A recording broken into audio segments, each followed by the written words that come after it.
आज जब एक व्यक्ति परमेश्वर को देख नहीं पाता, क्योंकि धर्म का चश्मा लगा लेता है, जात का चश्मा लगा लेता है, उसे फिर परमेश्वर दिख नहीं सकता। अगर परमेश्वर को देखना है तो अपने आप को संसार से दूर करके अपनी आत्मिक आंखों को खोल के हमें परमेश्वर को देखना पड़ेगा कि परमेश्वर किसी धर्म या जात का नहीं, परमेश्वर मेरा परमेश्वर है जिसने मुझे पैदा किया और वो मुझे छुटकारे में देखना चाहता है। बाइबल कहती है जब इस्राएलियों ने परमेश्वर की दृष्टि में बुरा किया तो उसने उन्हें मिधानियों के वश में कर दिया और वो उनके बीजों के ऊपर हमला करने लगा। जब शैतान आपकी लाइफ में काम करता है, आप सोचते हैं कि ये मैंने 80,000 जमा कर लिया है, अब मैं ये 80,000 से अपने जो कच्चा कमरा है मैं उसको पक्का कर लूंगी, और शैतान आता है एक बीमारी के साथ और आपके 80,000 के बजाय 1,60,000 आपका खा जाता है।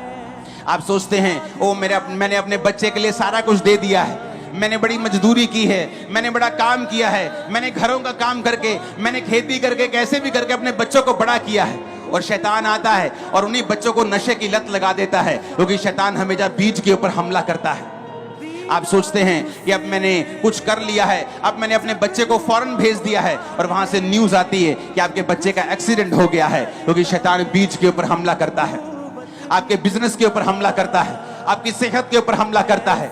वचन कहता है कि जो खुदा से दूर होगा शैतान उस पे हमला करता है। ये नहीं कि परमेश्वर उस पे हमला कर रहा है, परमेश्वर दुख नहीं देता। आप अपने बच्चों को दुख नहीं देते, आपके बच्चे आपसे दूर भी हो जाए तो आपको दुख नहीं देते, लेकिन आप अपने बच्चों की सुरक्षा नहीं कर पाते जब बच्चे आपसे दूर होते हैं।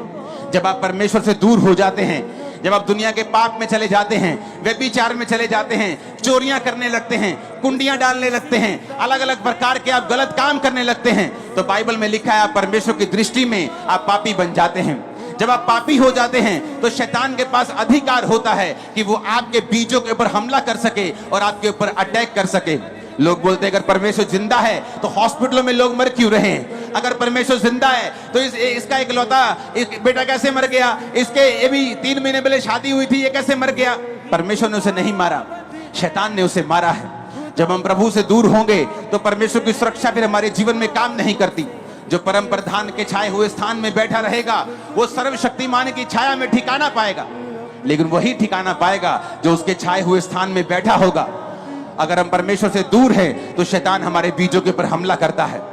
वो नहीं चाहता हमारे बच्चे नशों से आजाद रहें, वो नहीं चाहता हम बीमारियों से आजाद रहें, वो ये चाहता है कि हमेशा हमारे फाइनेंस के ऊपर अटैक होता ही रहे, हम कभी घर ना बनाने पाए, ब्लेसिंग ना लेने पाए, हमारे बच्चे कभी आजाद ना होने पाए, हम बीमारियों से रहित होने वो कभी नहीं चाहता शैतान। वो चाहता है कि हम फंसे रहें। और बाइबल कहती है परमेश्वर जो प्रेमी परमेश्वर है, जो पिता है, जो आपकी तरह जो जब एक पिता अपने बच्चे के लिए जान तक देने के लिए आ जाता है, वो परमेश्वर आपके छुटकारे का इंतजाम करता रहता है और वो आपको छुटकारा देना चाहता है।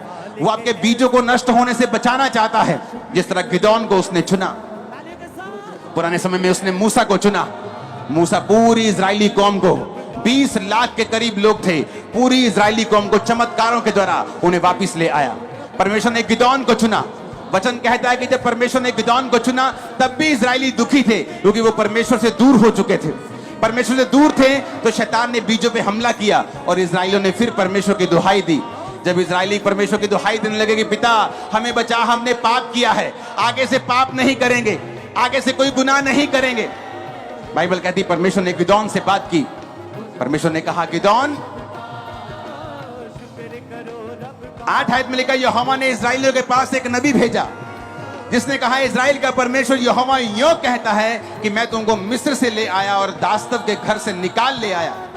मैंने तुमको मिस्रियों के हाथ से जितने तुम पर अंधेर करते थे सबों के हाथ से छुड़ाया।